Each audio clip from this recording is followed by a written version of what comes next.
Monsieur le Président, Madame la Ministre, Monsieur le Ministre, Madame la Présidente de la Commission, mes chers collègues, après l'adoption ce matin de l'article 1er, cet après-midi l'article 2, nous voici donc à l'orée d'un débat ô combien important sur l'article 3. Et je m'inquiète quand même de voir que ce débat aussi important va démarrer dans un hémicycle qui n'est pas très rempli. Je m'interroge sur le fait qu'il soit judicieux de le poursuivre très tard ce soir, alors même qu'un certain nombre de nos collègues pourraient y participer. Ce débat donc me paraît absolument central. Il entérine la possibilité donnée aux personnes nées d'AMP avec tiers donneur d'accéder aux informations non identifiantes relatives ainsi qu'à son identité. Il s'agit d'une avancée essentielle, centrale, dans ce qu'on appelle communément l'accès aux origines. Cette sécurisation législative était attendue depuis longtemps et nécessaire. Nous nous en félicitons.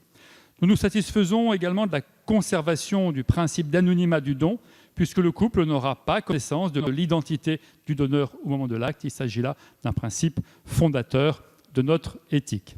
Le gouvernement a fait le choix de retenir l'option du consentement du tiers donneur au moment de son don de gamètes, contrairement à ce que recommandait le Conseil d'État, à savoir interroger le donneur à la majorité de l'enfant, dont acte, faisons foi. La loi ici, c'est donc de faire des choix. Toutefois, on s'interroge quand même parce que cette décision pose de nombreuses questions et elle sera en suspens pour de très nombreuses années, puisque les premières demandes arriveront dans au mieux une vingtaine d'années. Le donneur ayant donné son consentement express souhaitera-t-il la révélation de son identité 18, 20, 25 ans, 30 ans plus tard, sachant que son cheminement de vie aura changé complètement, certainement 20 ans, 30 ans après son premier don.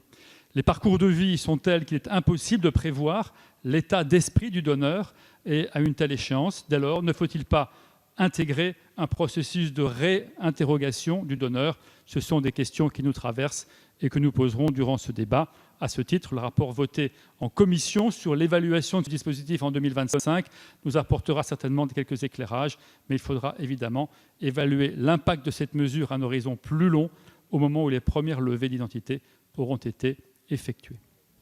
Je vous remercie. Le prochain orateur ne me semble pas là. Nous passons à Madame Marie Tamarel-Varègue.